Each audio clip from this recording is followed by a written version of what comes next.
Hello everyone. Once again welcome back to my channel Geetanjali classes. तो students, previous class में हमने lines and angles के बारे में पढ़ा था।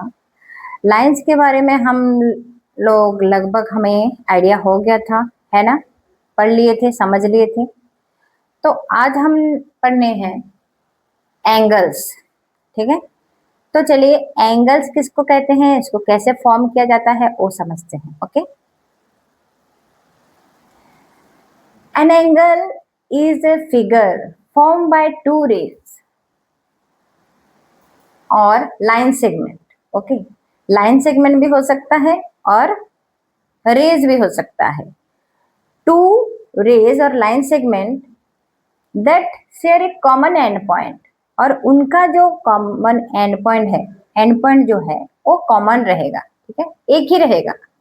एक ही पॉइंट से दो रेज या दो लाइन सेगमेंट निकलेंगे। Okay, end point known as vertex, और वो कॉमन एंड पॉइंट को क्या बोलेंगे, वर्टेक्स बोलेंगे।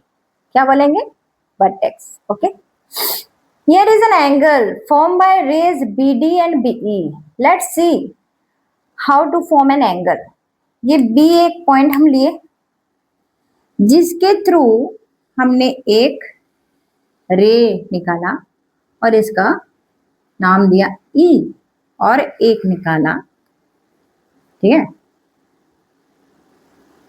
और उसका नाम दिए D। Okay,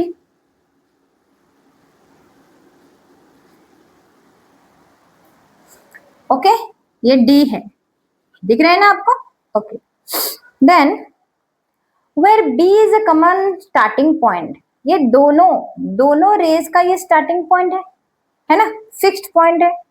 okay, then point B is called vertex, BD and BE are called arms, और ये जो BD एंड BE है ये आर्म्स है, एंगल्स का ये आर्म्स है।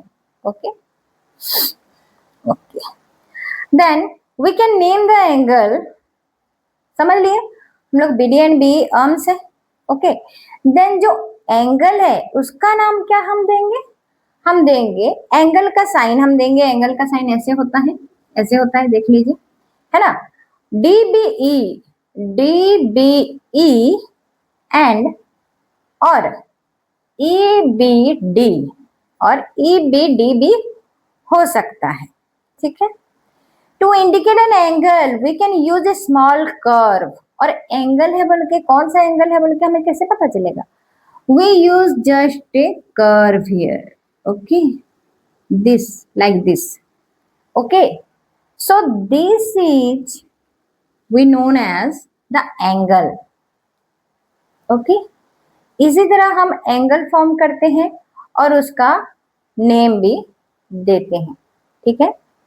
तो हमें समझ में आ गया कि कोई भी एंगल फॉर्म करने से पहले हमें पहले स्टार्टिंग पॉइंट लेना है, एक कॉमन पॉइंट लेना है, उसी कॉमन पॉइंट के थ्रू दो रेज या दो लाइन सेगमेंट ड्रॉ करना है और उसका नाम भी देना है, ठीक है, और नाम भी देना है, और जो एंगल है उसको भी हमें दिखाना है, शो करना है कि ये रहा वो एंगल।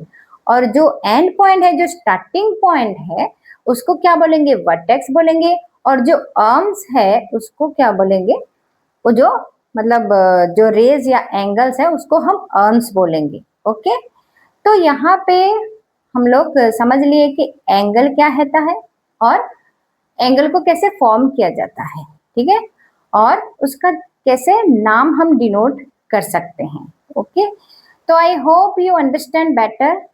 यस, क्लास 6 का ये चैप्टर है लाइंस एंड एंगल्स का। तो जो जो नहीं समझे हैं प्लीज समझ लीजिए, और जो जो 5th क्लास से 6th क्लास जा रहे हैं उन लोग के लिए भी बहुत अच्छा है, क्योंकि उनका बेसिक अच्छे से क्लियर हो जाएगा, है ना। So keep watching my channel Geetanjali classes and please like, share and subscribe my channel.